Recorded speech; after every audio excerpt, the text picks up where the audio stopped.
Hello and Assalamu Alaikum everyone. Welcome to our YouTube channel, your English instructors. I'm Hikmatullah.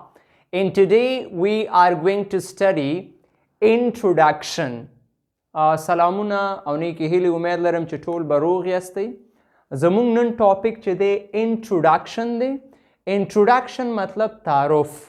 صحیح ده؟ No, we will talk about the definition of introduction and types of introduction. So what is introduction? Introduction is a process through which one person is known properly to others. So introduction is a process through which one person is known properly to others. Introduction مونږ سره یو process دی. څه شی دی مونږ سره؟ یو process دی. چې د دې پروسس په واسطه باندې په ترو باندې یو کس چې دی نورو کسانو ته څه کیږي نو ون ورپېژندل کیږي صحیح ده نو داسې یو پروسس دی مونږ سره یو پروسس دی چې په هغې کې یو کس نورو کسانو ته څه کیږي ور معرفي کیږي یا مثلا مونږ وایو چې هغه ورپېژندل کیږي صحیح ده نو دې ته مونږ په انګلیش کې انټروډکشن یا تعارف وایو صحیح ده مونږ سره ټایپس دي یو ته مونږ وایو فارمل انټروډکشن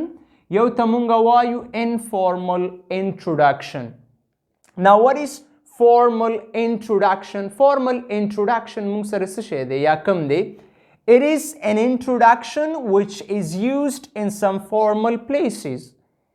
Formal introduction is an introduction which is used in some formal places या some official places. Understand? Yani formal introduction مونږ سره هغه introduction دی it is an introduction هغه introduction دی which is used in چې هغه use کیږي in some formal places په formal ځایونو کې په official ځایونو کې لکه for example in university at school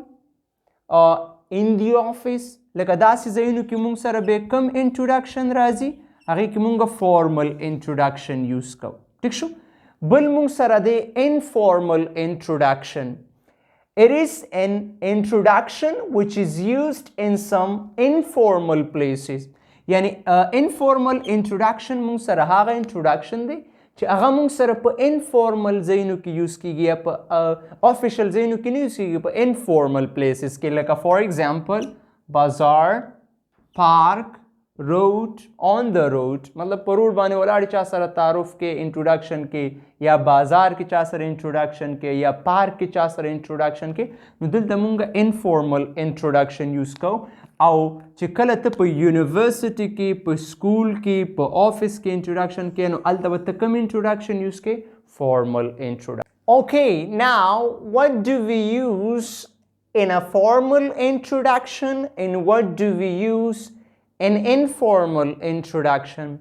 نو مونږ په formal introduction کې څه یوز کوو یا استفاده کوو او په informal introduction کې لکه مونږ څنګه کولی شو چې formal introduction وکړو په یو ځای کې یا informal introduction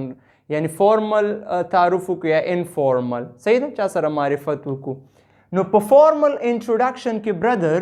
we use hello په فارمل انټروډکشن کې مونږ هیلو یوز کوو مثلا یو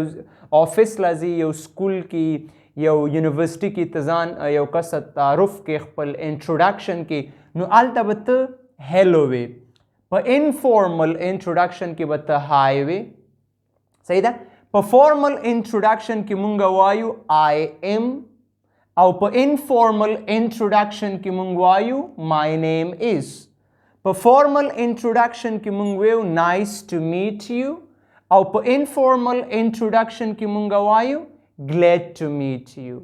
صحیح ده انشاءالله نو په فارمل انټروډکشن کې هیلو په انفارمل کې های په فارمل انټروډکشن کې آی ایم په انفارمل انټروډکشن کې مای نیم از په فارمل انټروډکشن کې نایس ټو میټ یو په انفارمل انټروډکشن کې ګلیډ ټو میټ یو فار ایگزامپل مثلا فار ایگزامپل زه تاسو سره خپل تعارف کوم انټروډکشن کوم نو موږ په کلاس کې سپوز موږ په کلاس کې اوس یو نو زه تاسو ته وایم چې هیلو آی ایم حکمت الله هیلو آی ایم حکمت الله نو تاسو ما ته څه وایي چې هیلو نایس ټو میټ یو حکمت الله آی ایم احمد نو زه یم چې نایس ټو میټ یو ټو صحیح شو نو که او که چېرته انفارمل انټروډکشن کوم مثلا روډ باندې یا په پارک کې یا په بل داسې انفارمل ځای کې نو زه تاسو چې هاي I am حکمت الله یا هاي my name is حکمت نو ته ماته چې glad to meet you حکمت my name is